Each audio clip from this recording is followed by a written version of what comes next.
Hey everybody, hope everybody's doing well. This video is going to go over various topics that you all have asked me to review, in addition to some things that I noticed while grading some of your work that probably needed a little bit of clarification. So when I post a link to this video, I will also simultaneously post the R code so you can work along with it. So without further ado, let's get right into it. So I'm double checking here that my screen is actually what's being recorded so that we don't have the same issue that we had in Thursday's class where I recorded everything and nothing popped up. Okay. So as usual, load your packages, set your working directory, make sure that everything in that front is good to go. And then we can go ahead and get started. So the first thing we're going to talk very briefly about is declaring and working with data in R and some other things associated with that we've used at various times that ultimately can be helpful. So one of the most common things that you're going to use in R is a vector or a list. A vector or a list is basically a way to gather or consolidate bits of data. They can be strings, they can be characters, they can be numerics. It doesn't really matter. They can be a number of different things. But a vector is kind of like a bucket that are notes to hold them together. You could consolidate multiple vectors into a data frame or a matrix, if you will. That's another way to do it. Basically, we're going to use vectors and we're going to use data frames a great deal. We already have, but let's just go over a couple of them. So right here, this first snippet of code, lines 14 through 20, basically, I'm going to create something called regions USA that has various regions around the country. And when we take a look at the structure of it, we can see these are all characters with several regions, 8 of them in total, all describing various parts of the United States without any real context or structure yet. So as we saw when we're looking at categorical regression and the like, we might sometimes need to factor various variables or declare them as factors so that we can use them in a regression. So you'll note I'm doing that with this factor command. And of course, as I mentioned to you, and you see multiple times, what is highlighted there when you have the left arrow and the dash, that's just an assignment operator. You're not using equal because equal is something that's variable, and you might see that within a program or within a for loop or something of the like. In this case, we want to assign it and have it be static. The only way we can change it is with another assignment operator. So getting back to what I mentioned about a data frame, I'm combining these two vectors into a data frame. I'm combining, or in this case, I'm just declaring this regions USA as a data frame. And you can see the format of it is very different. So when I have regions USA versus regions USA DF, so if I call one, okay, it's going to look like this. If I call the regions USA, it's going to look like that. So you see, when I tell R I want a data frame, it describes it a little bit differently. And in particular, when we look at the structure of it, R reads it as a data frame, 8 observations of one variable. That's very different from when we look at the way that R reads this variable here, which is just a vector with 8 objects inside of it. So it gives it certain privileges. It unlocks it within R, the ability to do something pretty powerful. And so now let's use the rnorm function, which is the random normal generator, in order to, generate 800 random observations. I'm calling regional sales with a mean of 100 and a standard deviation of 2.5. I'm going to call that regional sales. And then I want to combine this fake data that I just created, which when we take a look at it, just 800 random sales data points that I'm completely making up. I'm going to combine that with the regions, and I'm going to call that a data frame with the regional sales, which you just created, and the region in which those fake sales occurred. I'm going to call that sales. And when I take a look at sales and I take a look at the structure of it, it's a data frame, 800 observations of 2 variables, and it describes each of those variables. One of them is numeric, one of them is a factor with 8 different levels. So for example, when I call sales, you can see what it gives me. It gives me basically a table with all these various sales data and each of the regions. Now, this is completely random. I made it up, but in a real data set like the one that we've been working with, you would see it a little bit differently. And we can use some logic in order to manipulate or mutate these things. Now, let's create a vector called East Coast, in which we'll have Northeast, Mid-Atlantic, and Southeast. 3 regions on the East Coast of these fake regions that I just made up. Well, the regions aren't fake. This data absolutely is.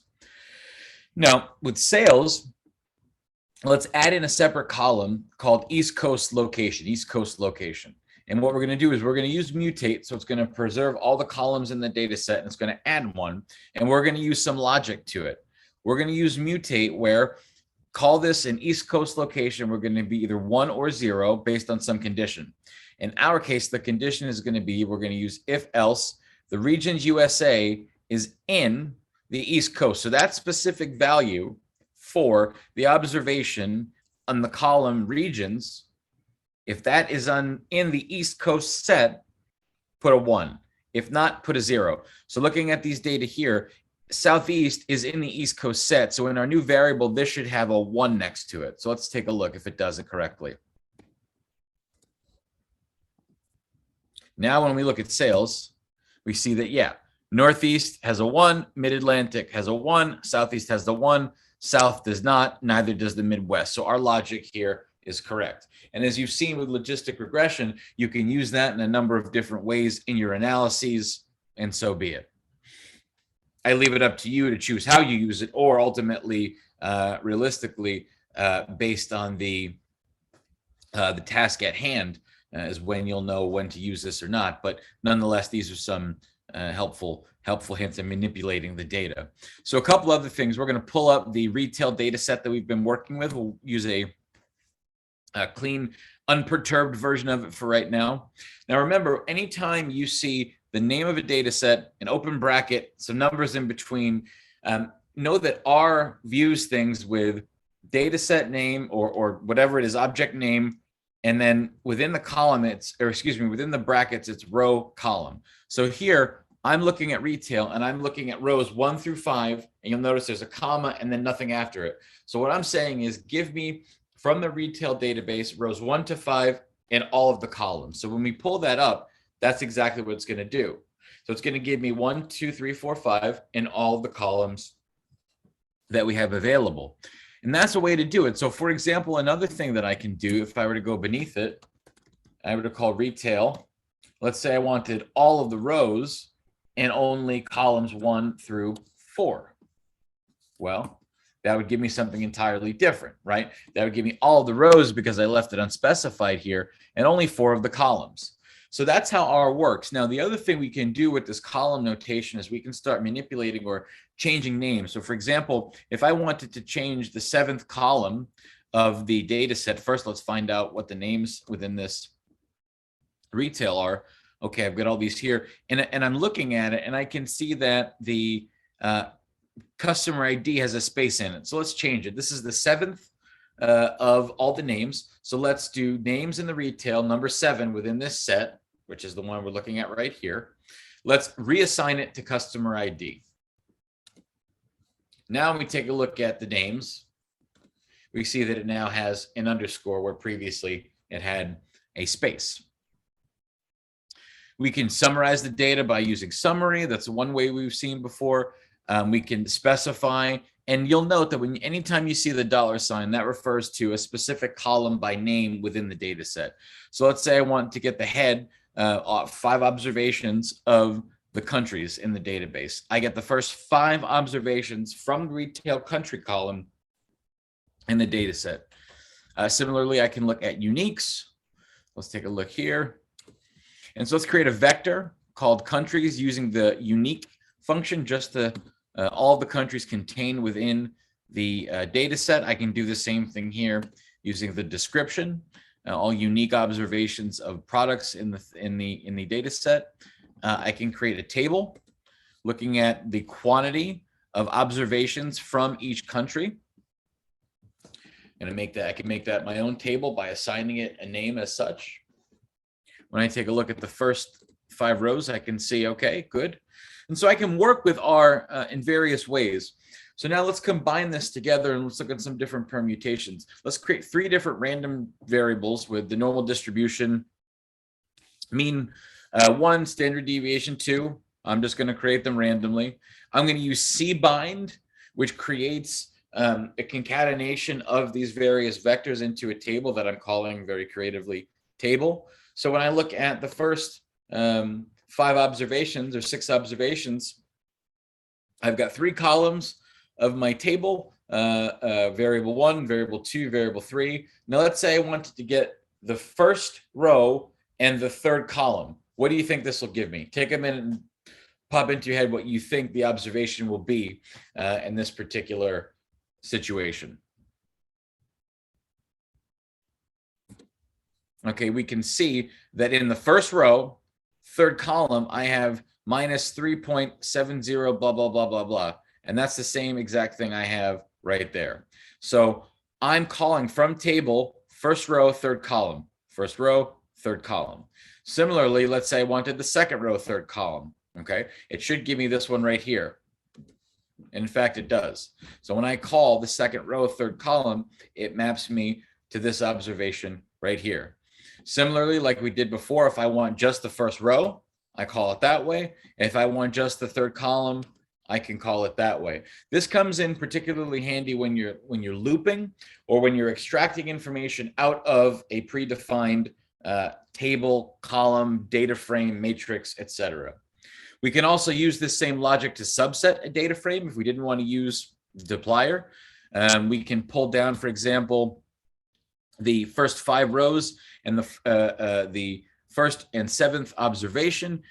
We can do a number of different things when we leverage this type of logic around structuring and querying and calling to various components of our data sets.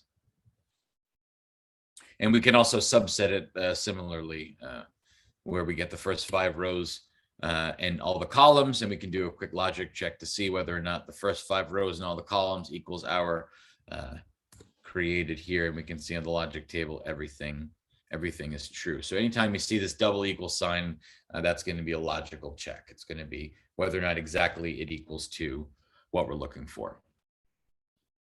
So let's take a quick look at some things with duplictor, and I want to clear up and clarify a bit of confusion that might have happened. Duplictor basically is a tool for data handling, and it's revolutionary. It saves me so much time. It's a really fabulous tool. But what duplictor is, it's a sequential and chronological way to tell R to do something with data.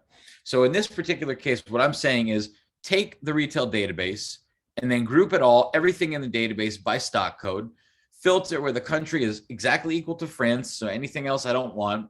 And then within that, summarize the average price by taking the mean of price and the average quantity by taking the mean of the quantity.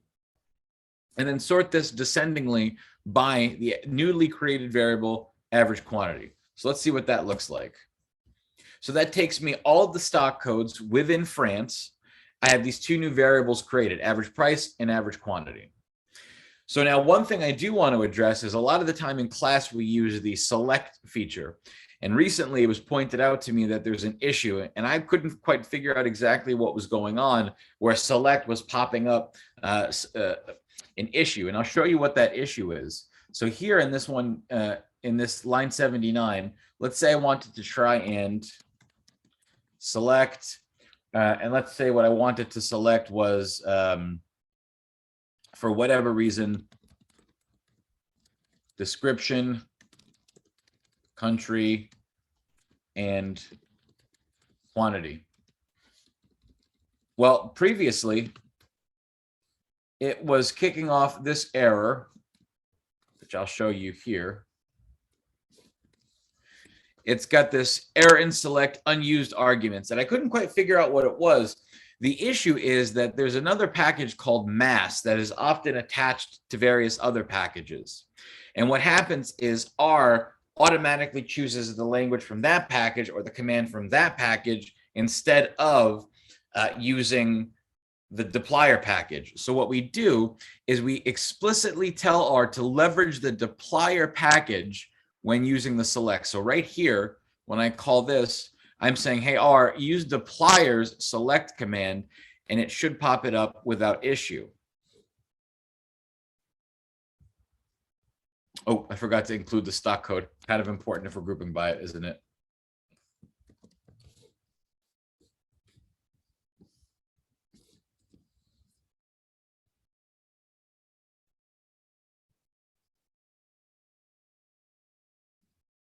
I also forgot the price. So pro tip, make sure you include the variables that you want to analyze inside of the thing. But nonetheless, now it runs after we goofed up with that. So, and you'll see here I have it.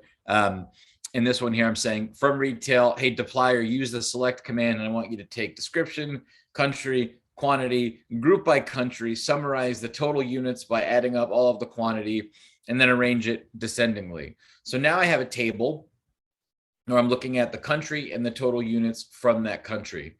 And this one here, I'm going to create something similar, and I'm going to have the invoice, the total sales, and the country to which it corresponds. So now I'm kind of aggregating based on the invoice. Here, I'm going to create a new database called test. And what test is going to do, let's take a look at the head of test.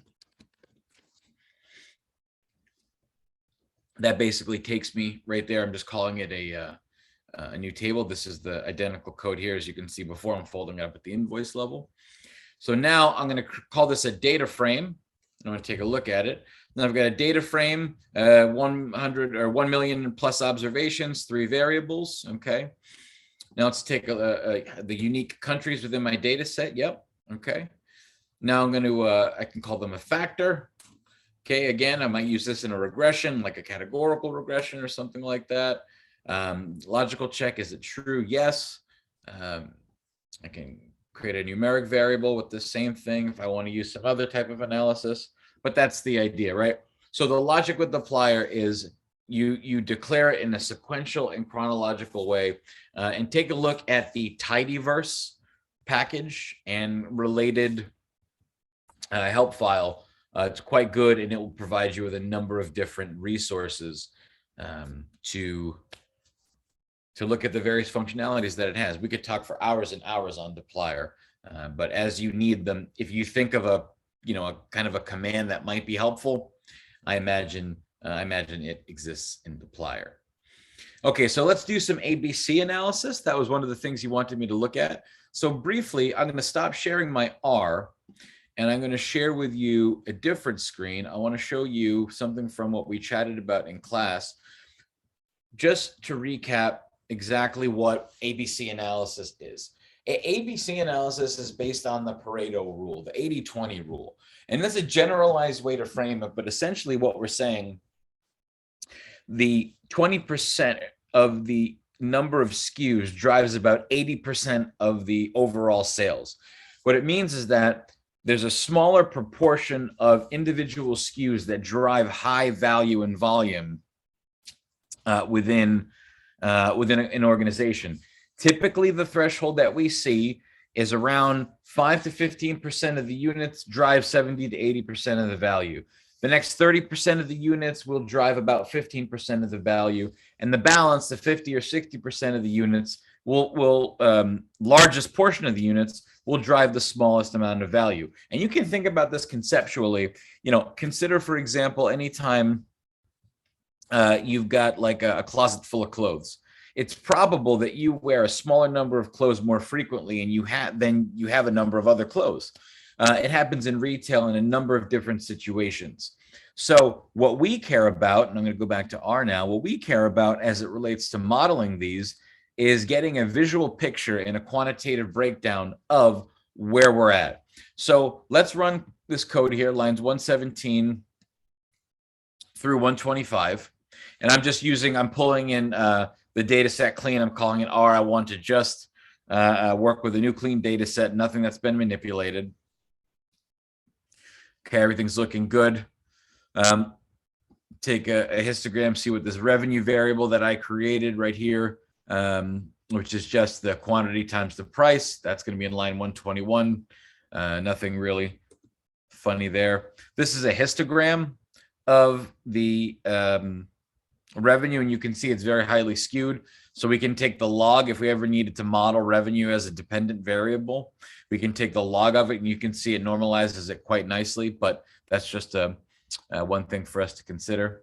So now we're going to use the inventorize package. There's other bits of code that I provided to you where I have if else logic, where I have a threshold of like 91% and then 81% and then everything else. That was just me messing around showing you A, how to use the if else command with mutate, and B, showing you that you can tweak the thresholds as you see fit. Generally speaking, you wouldn't, and you'd keep them to this 80, 15, 5, 80% of revenue being A's, 15% of the next 15% of revenue being B's, and the balance being C's. But the package inventorize is super helpful. And I don't know if the captioning will get that correctly, but the package is inventorize, inventorize. It's the package that uses the ABC command, and it's quite good. And we're going to use the ABC, the mixed, and the product mix subsections within that package. So I'm going to create a new data set. I'm actually going to do past 90 days, the past 365 days, and then all of the data. So the first one, let's just take a look. So I'm going to call this new thing ABC1. From retail, filter out just the most recent 90 days, right? So that's what this command indicates right here, just the most recent 90 days. And then I want to group by stock code and description. I want to summarize the quantity by adding up the quantity. And then I want to create a total revenue called total revenue, as the name implies right here. Okay. So I'm going to run that data, and let's take a look at what that has for me. So I get my stock code, I get my description, I get my quantity, and I get my revenue. Good. So based on that, when I use this ABC command, it needs columns 2 through 4, description, quantity, and revenue. So we don't need the stock code right now. We just need each of these here. We could flip it and we could use the stock code, but it just needs some type of unique identifier, the quantity that was sold and the revenue for overall from the data that you're using for that particular SKU. So now let's run this ABC 90 and let's take a look at the table and then the proposition or the proportion table from the results. Okay, you see on the right here, we've got, this is our visual, and this is interesting, right? I mean, it's A and B are relatively similar in terms of count, but you can see dramatically how C is much higher, okay? And you can see it numerically here too. A is the smallest, B is the second biggest, C is tremendously bigger. And let's see what these numbers are in practice. So for the first command here, my A category is the total revenue for A. You can see it's huge. It's 2.9 million. The total revenue for B, 776,000, and the total revenue for A is 423,000. So numerically, the counts aren't in line, but certainly the revenue is. So let's summarize it. So let's basically take a look at, first of all, let's create the total revenue by adding up all the revenue, okay, because we're going to need that for our proportions. Then let's look at the A is over 90 days, where I'm just filtering out the category A, which when you look at the newly created table right here by running after the ABC 90, you can see it gives me for each category, it gives me the A, the B, and the C. And so anyway, I want to create a total revenue. I want to also create just the sum for A's, just the sum for B's, just the sum for C's. And then I want to create the percentage for A, the percentage for B, the percentage for C. Then I want to do the percentage total just as a check that my math is right. And then create a table. I'm going to bind together, first of all, let me run this. Oops, looks like there's an error somewhere. Something goofed up. Quarter total not found. Oh, yep, there's a little error right here. Let's try that again. Okay, I incorrectly added a variable into a table. So my first table here that I'm creating, I have the quarterly A revenue, the quarterly B revenue, the quarterly C revenue, and then the total, right? So this right here, this number here that's highlighted is the sum of all of these right there. And you can find that in the code above. And then below it, I have a proportion table. So the A's represent 70% of the revenue. The B's represent 18% of the revenue. And the C's represent the remaining 10-ish% of the revenue. So that Pareto holds. Now let's compare this to the past 360 days. We're going to do the same exact thing. We're going to run the ABC, create our new data. We're calling this one ABC2, filter out the past year, analyze it with our ABC, break down each of them, and let's see what we generate as a result. Oh gosh, I guess I have the same error again. Per table.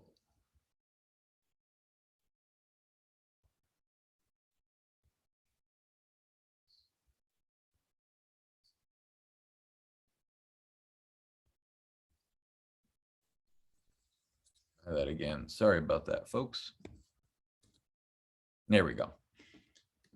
So when you run it, you shouldn't have the issue. I forgot to put it in there. But nonetheless, with the 360 days, it seems that the A's account for 70% of the revenue, the B's account for 19% of the revenue, and the C's account for the balance. And we can see here the breakdown is starting to make a little bit more sense. So let's see. Yeah. So we're seeing, and then the counts are pretty similar. You can see that the B's are slightly higher than the A's in this case over the past year. Now let's look at all the data the past, I think it's 3 years that we've got here. So let's take a look at that. Let's run our code. We can see the B's are picking up, the A's represent the smallest, the C's still represent the largest. Now let's go ahead and run this, see if I goofed up on that error again. Nope, I'm good this time. Okay. So in the overall breakdown, the A's represent 69% of the revenue, the B's represent 20, and the C's represent the balance. So basically, this is pretty consistent across the board. And what we're seeing is there's an opposite relationship between the smaller the number, or rather, there is a small number of SKUs that tend to dramatically contribute towards the revenue. Okay. And this is what we're seeing. So we can also do this, the same breakdown, and I won't go through all of it. I'd like you to work through some of this on your own, but I'll do certainly the first bit here. I'll do the first 90 days. So let's call it mixed 90, and we're gonna look at the product mix, which you did this for one of your homeworks, I believe. Let's take a look at what this table shows. So here, it takes into account not just volume or revenue, but both revenue and volume. So whether it's an AA, that would mean that it's a high volume and dollar value. A CA would mean low dollar value, high volume, or vice versa, depending on how we do it. And we can take a look here at the proportions that we're working with.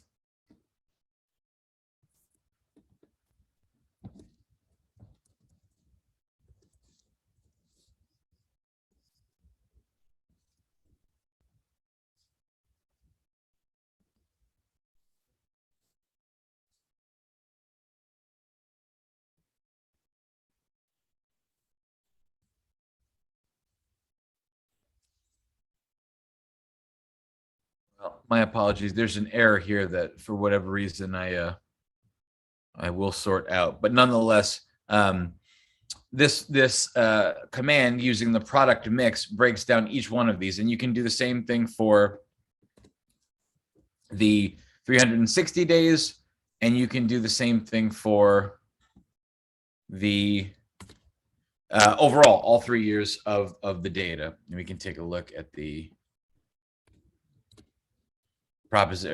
proportional table and look at the quantity and so on. So this is super helpful. The other thing that's really helpful, and it's more so helpful when you have a retail location with multiple locations, rather multiple storefronts, you can use a store level. So in this case, we've been working with this data and it's largely UK focused. And so we can say that it's a domestic store if it's in the UK, and it's an international store if it's not in the UK. So if else country equals UK, then we're going to put it as UK store. If it's not, an international store. So this first bit here is the condition. That's the test check. That's when we're calling it a UK store. And if not, we're calling it an international store. And so what we're going to do is we're going to call this store level. We're going to pull from retail. We're going to group by description, stock code, and stores, which we just added into the mix. Then we're going to summarize the total sales and the total revenue based on this new breakdown. So then we're going to put that, and we're going to make sure that we filter out any question mark descriptions. You know, some data sets will have question marks, some data sets will have 999. You want to make sure you pull out whatever is irrelevant. And when we take a look at what this new data look like, nice and clean. Okay. And you can take a look, and I recommend you to take a look at the Inventorize package for what's going on here. But product mix store level does exactly that. It does the breakdown of the ABC analysis based on the store level. By the way, it could be country level. It could be any type of categorization. Store level is just a way to disaggregate what we're talking about. And when we run that component, this mixed store level command, we get a really interesting breakdown, the international stores versus the UK stores. And you can see we have the AAs, the ABs, all with this color code for each store level, either international store or UK store. Now, it doesn't have to be binary. It could be multiple different countries and multiple different stores, but that's the idea. In this case, we looked at two. We could look at Europe, USA, and everywhere else. We could look at UK, Europe, USA. You could look at as many as you want. You just have to break it down, and you have to analyze it based on some type of, let's say, coherent logic for what you want to do. So with that, and you could isolate a number of different things, as you can see here. You can isolate, you know, and summarize and all kinds of fun stuff. So now let's pivot into, some of you asked about ggplot. Now we could spend an entire class probably on ggplot, and I mean a semester. So what I'm going to do is highlight a couple different things that ggplot can do and go beyond what we did in class. And I want to show you a couple different nuances about shifting the angles, changing the themes, and then I'll give you a resource for taking a look on your own. So with ggplot, and I'm going to use another different retail clean database so that we're making sure everything is nice and organized.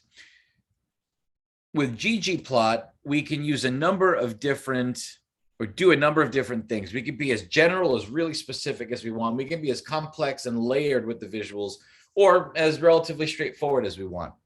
So this we did in class, but I'm going to expand on some of it. So this is where we created this particular, this unique rather, vector of countries. And here I said, for whatever reason, I want you to study Ireland, Denmark, Brazil, the United Kingdom, and the USA. And so I'm going to create this vector of countries, this set basically of countries. It could be anything you want. It could be all North American countries, all South American countries, all European countries. I mean, you take your pick. But I'm just using these because I chose them at random. And I want to create a ggplot, a visual. And so what am I doing with this visual? I'm looking at this, I'm saying from retail clean, group by country and date, then filter out the country that is in countries, summarize the total sales by summing up the quantity and removing any non-applicables, arrange that by the date, then use ggplot with the aesthetic taking into account the following. I want the x-axis to be the date, I want the y-axis to be the total sales, and I want to use a line plot. So that's going to pop up right there. And I have it saved as an object, right? So I can call it anytime I need it. And you can name it as specifically or as vaguely as you prefer. Now let's take into account another visual. Let's see what else we can do. Same thing here. I want to have a jitter plot, and I want to use the facet grid component, and I want to break it up by country. I'm going to have my scales freely float based on the Y because I'm using a facet wrap. What I'm doing is I'm basically breaking it up by some category. In this case, I want to break it up by country. And each country might have a different scale on the Y. So I don't want to presume to fit everything into one scale because I'm going to wash out any very important granularity. So in this case, what I'm doing is I'm saying, okay, let the Y's float freely. So that way we can capture the nuance. So let's take a look at what this looks like. That's a little bit messy right there because I use this theme classic. And you can see there's some stuff that looks kind of weird because at the bottom, the dates are all jumbled together. Doesn't really make too much sense. Why don't I flip the angle of the text 90 degrees and make it a little bit more clean? So I use this command, which you see right there, this theme. And inside the theme, right now, I can do a number of different things, but I'm just specifying the angle of the text on the x-axis, okay? So when I do that, that looks much more clean. That looks much better. And so in this case, let's change. If I remove the scales of freely floating Y, will anything change?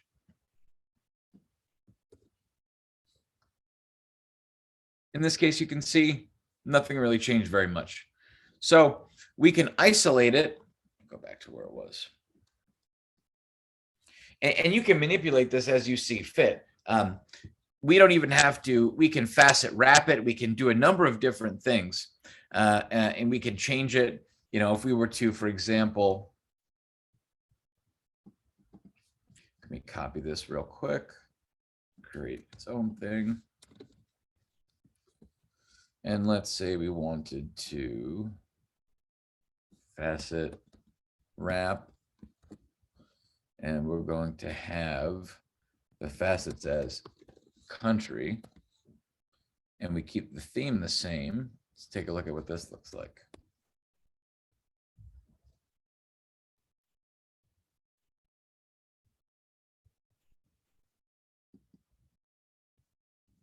Oops.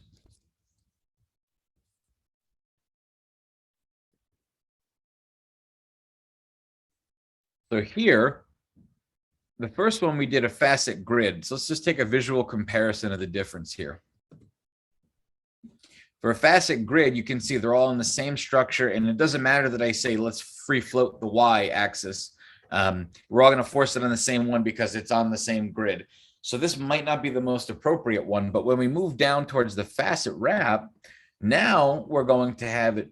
It's going to be important that the scales themselves are allowed to free float because the facet wrap is going to make it a little bit more organized. Now you can see here, this is where the different scales come into the mix. Look at Brazil's scales on the y-axis, 200 to 350 versus the United Kingdom 0 to 1.2 million, right? So you can see the different ones. So why I bring this up, facet wrap versus facet grid. Facet wrap takes into account the number of different elements, the facets, okay? And in this case, it's going to be the countries. And what it's doing is it's producing kind of a separate subplot for each one. I'm also rotating the text 90 degrees, so it's a little bit cleaner.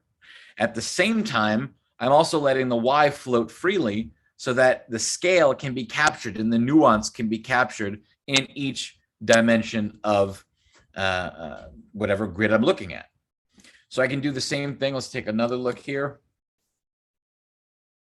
I can add in a smoothing method. You can see the contrast difference here. So my blue line ends up being my regression line, basically. And I have a jitter plot here. I have some nice red and blue. I add some color to it. So I encourage you to take a look at the difference between this syntax and the one above it, because this one and that one are virtually the same with a couple different things added. I have a smoothing method added to this one that I don't have on that one. In the jitter component that I'm adding to it, I'm also telling it to be red. But you can see, I mean, the sky is basically the limit with respect to what you can do with ggplot. It's really quite remarkable. So let's do another one here. Take a little look. I just added in this revenue column because it wasn't in there before. Now let's say I want to plot revenue against quantity. I want to see the correlation between the two, because it could be that you have low volume products that are really expensive, or the opposite. So I want to see how they move together. And I encourage you, you can do this. Heck, we might even be able to facet wrap it based on the country. I mean, I don't know if, let's see, I'm probably going to blow up in my face if I try it now, but let's just try it now. And see if we can add it to the mix. If it'll work or if it'll throw me an error. Oh yeah, it's not there. We've got to add the layer to it. Well, you get the point. I thought I'd try to get fancy on the fly. It didn't work. But there's a ton of stuff. And I encourage you, take a look at this website. It gives you all the different specifications for ggplot. And it's really a really powerful tool. Okay, now the last bit that we're going to cover, and I just want to mention one thing. We're going to cover loops as well, but we're not going to cover in this video time series or elasticity for two reasons. One, I took a look at the content. Next week, we're going to get into time series very detailed when we do forecasting. So I'll explain a lot more about time series then. If you need another video, I'll create one. And elasticity, that'll also come into the mix when it comes to time series. So that's going to be for a future video. So when we do our regressions and comparisons here, we're going to talk about it at a very high level. And if we need to, we'll go into another separate video. But what regression is, again, as we mentioned, is we're trying to explain the relationship between some dependent variable and one or more independent variables. So when I have a regression of the form y equals b0 plus b1 x1 plus b2 x2 plus all the way out, what I'm trying to do here is I'm trying to estimate the b's, the betas, because these betas are basically when x changes by 1 unit, y will change by whatever that beta is proportionally. Okay. So now we're going to use this FPP library. Now, a lot of you asked me about TSLM versus LM. For right now, it really doesn't matter. We're not adding any time series data. So we could use this TSLM or we could use LM. Either way, the important point is when we have LM, this means a linear model. Okay? Linear model. That's what we're working with here. We have nothing nonlinear. We're not using a logit model yet. That's something that we'll cover as needed. We're just going to cover the basics of linear regression in this video. So I have a couple different models, okay? So I'm looking at this US change data. So let's take a look at this. US change. I should probably spell it right if I want to look at it. Okay. So what do I have? I have a data set that has year, quarter, consumption, income, production, savings, and unemployment. So I'm going to fit 4 different models. The first model is going to be consumption as a function of income. That's right here. The next one is going to be consumption as a function of income and production. The next one's going to be a function of consumption, income, production, and savings. Then I'm going to say, let's do everything. Let's look at consumption as a function of income, production, savings, and unemployment. So I'm going to call these models. It doesn't really matter what you call them. I'm just going to call them this. So I'm going to save them as objects. So now let's look at the summary of each of these models. Okay, so the first one, what am I looking at? I have an intercept and I have an income coefficient, and I'm looking at the t-value and the p-value. First of all, these t-values, the general rule is if it's above 2, it should be statistically significant at 0.05, excuse me. And that's the case here. So income has a positive statistically significant effect on consumption, which means as income raises by 1 percentage point, or whatever the increments that this is measured in, as income raises by 1 unit, probably percentage change, the consumption will change by 2.8 percentage points, or 0.28 percentage points rather. But it's a proportional effect. It's linear in the effect that it has. So as income goes up, consumption goes up, and that logically holds. Overall, the F statistic on the model has a p-value that is significantly less than 0.05, which is statistically significant overall. The R squared is 0.159. So I'm explaining about 16% of the variation overall with just looking at income. Now let's look at the summary for my second model where I added in another variable, production. So now here, as production goes up, it has a positive and statistically significant impact on consumption, as does, again, income. So jointly, they're significant. Overall, the model is significant. The R squared nearly doubled. So now we're explaining about 36% of the variation in consumption with these two variables, such that as one variable goes up, as income goes up, in this particular case, holding everything else constant, consumption will increase by 0.18814 units. As production goes up, consumption will change by 0.20067 units. Okay, let's look at the third model here where we added in savings. Savings has a negative effect on consumption. That makes sense, right? The more I save, the less I can consume. The more I consume, the less I can save. So that relationship holds. Again, statistically significant, negative effect. As savings goes up by 1 percentage point, consumption decreases by 1 times negative 0.0461. Overall, the model is significant. Okay, you can see that here, less than 0.05. The R squared is tremendously high, 75%. So about 3/4 of the variation we can explain with just these three variables. Let's add the final. Unemployment doesn't really have a statistically significant effect. It's marginal, as you can see there. It's and production also, when you add it in, doesn't really have much of an effect. The R squared didn't go up very much. Overall, this is a significant model, but we're not explaining anything any further or really any magnitude further than we did previously. Okay, that's how you interpret the fit statistics on a model.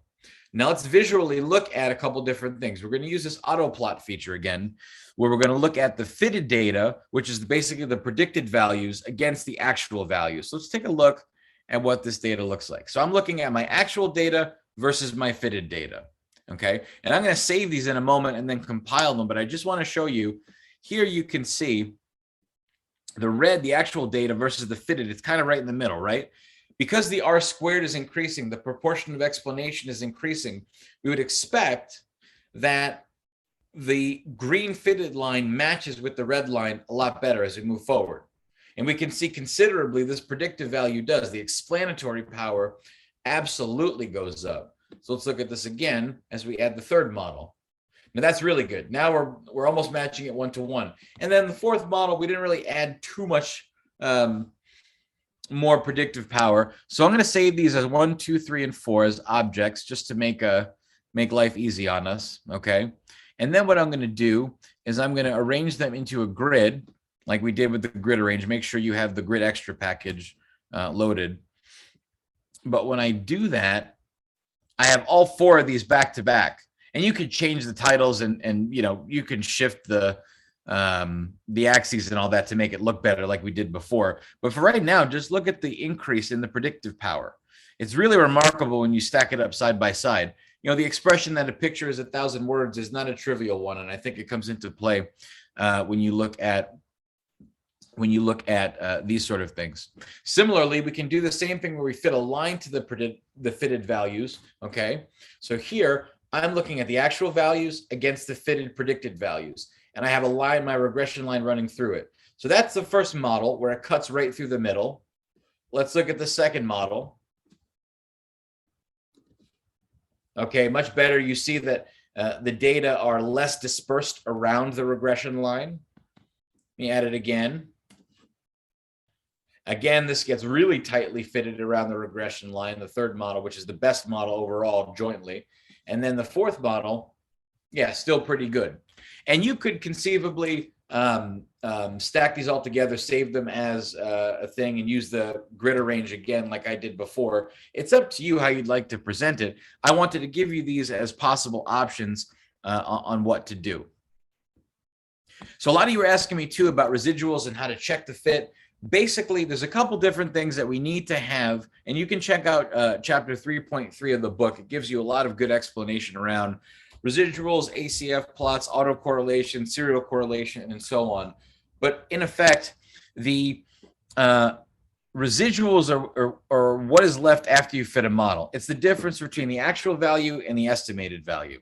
So what we have to have is uncorrelated residuals. If you have correlated residuals over different periods of time, what ends up happening is you're leaving information on the table. If something is correlated with the error term, if a variable is correlated with the error term, it means there's something that hasn't been included. So we want to see the degree to which our model is accurately predicting what could happen in the future. We also need to have zero mean.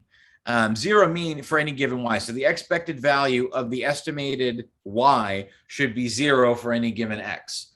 If not, then you have a biased forecast. Okay, bias in a forecast can negatively impact the predictive power that we have. So also, in an ideal world, you want constant variance in a normal distribution. You can get away with not having a constant variance or a normal distribution. It's just ideal that you do. So we use this check residuals, and I forget who asked me, but someone said, hey, what's the best way to do it? Check residuals is a really good way to do it, because when we look at the plot for the check residuals, we look at a couple different things. The most important one is we look at this ACF plot. So we want to see the degree to which, and these dotted lines here, the 95% confidence intervals around the degree of correlation on the error term. If they're all out of whack, then we're going to have a big problem. So here you can see there's a couple that are out of bounds, but this isn't terrible, right? This is something that I would say, all right, we could probably see if we can fit a better model, but I'm not terribly concerned. The residuals have that zero mean roughly, so that looks really good. And there's a certain degree of normalcy. Let's compare that with each one. Let's compare that with the second model where we added in and we got much better predictive power. You can see that the magnitude of the outside of the 95% bound is less, and you can see there's also a higher degree of normality. This right here indicates stationarity, which we'll cover in time series. We take a look at the third model. This is the best out of all of them, barely anything, just one, high degree of normality, zero mean. The variance is looking quite constant. And then our final model, which barely did anything, honestly, for us from a predictive standpoint. And we take a look at that.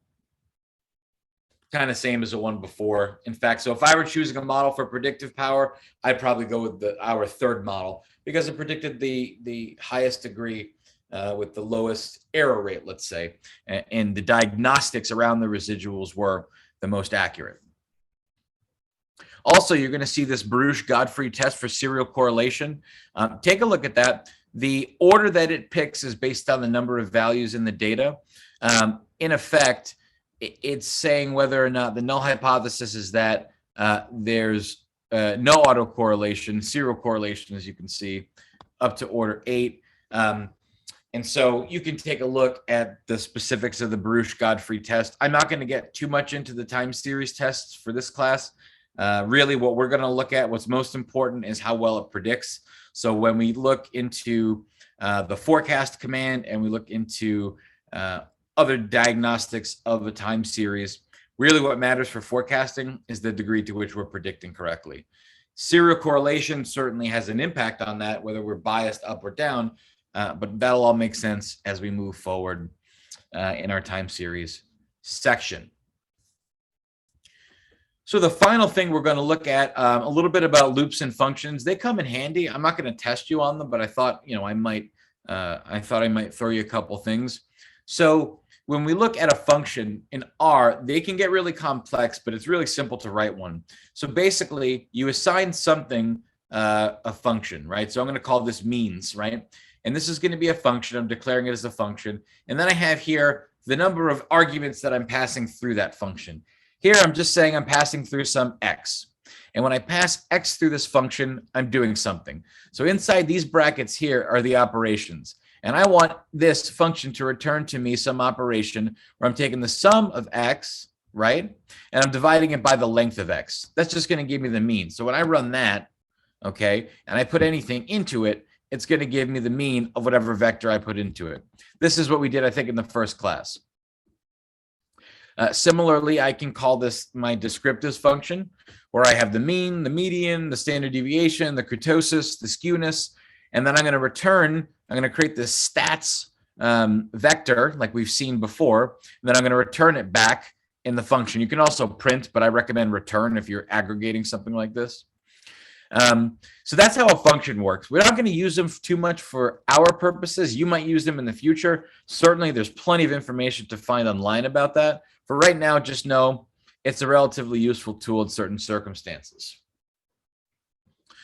A for loop, however, is something that we will use. And so let's look at a couple basic ones. So I have these three vectors I'm going to create. One is called names.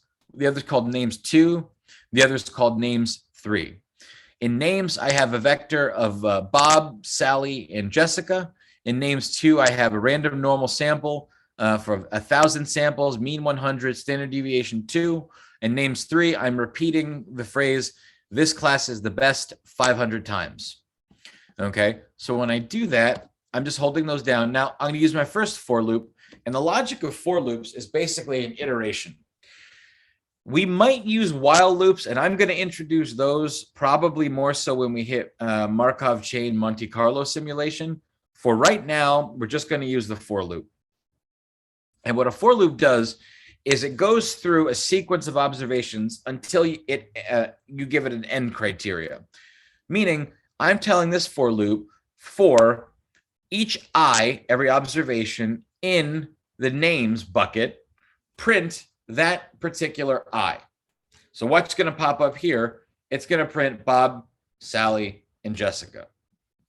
Now let's look at my third one. For I in names3, print every single I. Well, this is just going to say, it should say, if we did it correctly, this class is the best 500 times. And in fact, that's exactly what it did. Similarly, for my second one here, I'm going to have each number in my random normal generator of 1,000 units with 100 mean and 2 standard deviation. It's just going to print every single number in that vector. You can do much more complex things with for loops, as we see here. So here, what I'm doing is a number of different things. I'm going to look into the for loop, and then I'm going to show you the vectors that I have above it.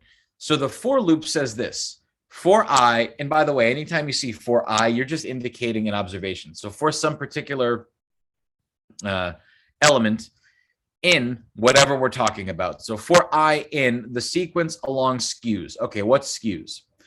The skews I'm calling here every unique skew in the retail stock code. So this we've been working with since day one.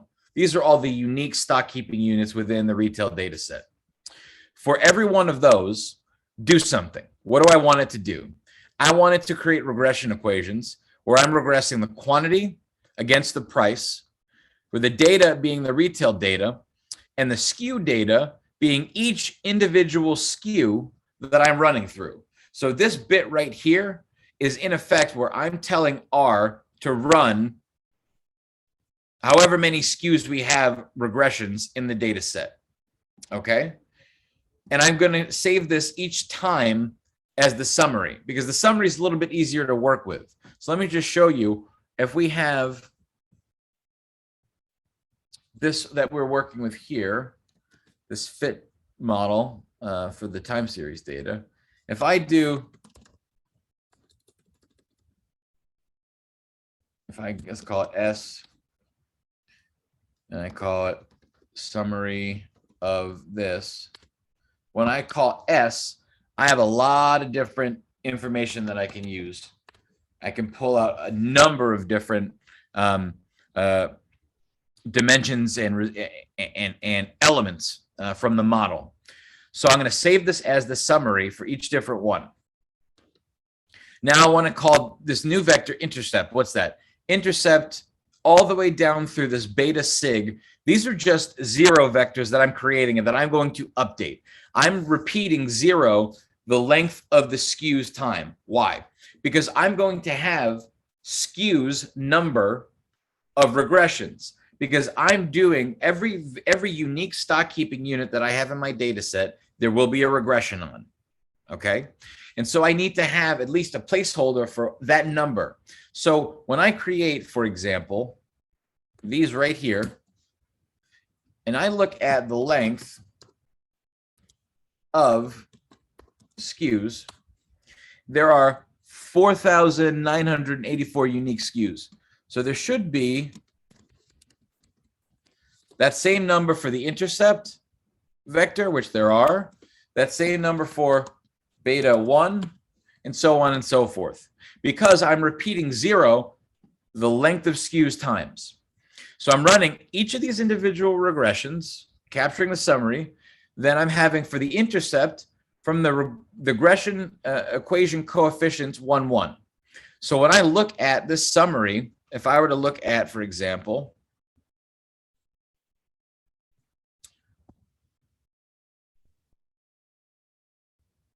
S is our summary coefficient for, excuse me, the summary of the model that we're estimating before. If I were to pull out the coefficients and I were to look at 1, 1, that would give me my intercept. If that's true, the intercept should be, or the number I just pulled up should be 0.5410, 0.5410. So saving it as the model lets us work within that data frame, just like I showed you before. So I'm going to capture the intercept. I'm going to capture the t-value of the intercept. I'm going to capture the p-value of the intercept. I'm going to capture the significance, where I'm using this if-else command. I'm going to capture all this different stuff. I'm going to combine it all together in a table, and then I'm going to print off the summary table. And you'll notice the I matches up to the for loop, because every single time I run an iteration, it's going to go through all of these different things. So it'll capture the intercept, the t-value, the p-value, the significance, the beta 1, the t-value of the beta 1, and you can see it's pulling it from each single one of these. So this is going to take a little bit of time, but let's go ahead and run this. And as you're running it, what you should notice is that I'm running one regression for every single stock keeping unit, and I'm running the quantity of that stock keeping unit against its price. I just want to see the dynamics between the quantity and the price. And every time I do that, I'm capturing data on the intercept. I'm putting it into the intercept vector. The t-value, putting it in the t-value of the intercept vector, p-value, and so on and so forth. So for every bit of data that I want to gather, I have a specific operation within the for loop. The I maps to each individual loop, and it's going to do something. So there will be 4,900, what was the number? 4,984 iterations where it's gathering 4,984 regressions, capturing the intercept, all the t-value, and it's doing this iteratively. So it's going for 1 all the way down through 4,984. So it's a rather laborious operation. And if you heard my computer, it's running like crazy. But it's a fairly elegant way to run something when you don't have to do it. When you don't have to do it repeatedly, excuse me, because typing it 4,984 times sounds dreadful, candidly. Now, there are other ways where you could put it in dplyr. It gets a little tricky if you haven't seen the language, so I thought I'd be a little bit direct and straightforward and have us take a look at what we can do with just a looping command. And as this goes, we can see the results momentarily. It should finish. But I wanted to just go through that. My computer is on the verge of dying, so hopefully this finishes. We're like repeating class all over again when it stopped. But you can run it at home with the code that I give you, and it should run perfectly. Okay, goodness, it just popped up. So here is my table. You can take a look. I've gathered all this data, and you can sort through it on your own because I will provide the code. So with all that, I'm going to end our session. I will upload this, and if you have any questions, email me, okay? Take care, everybody, and I will see you on Tuesday.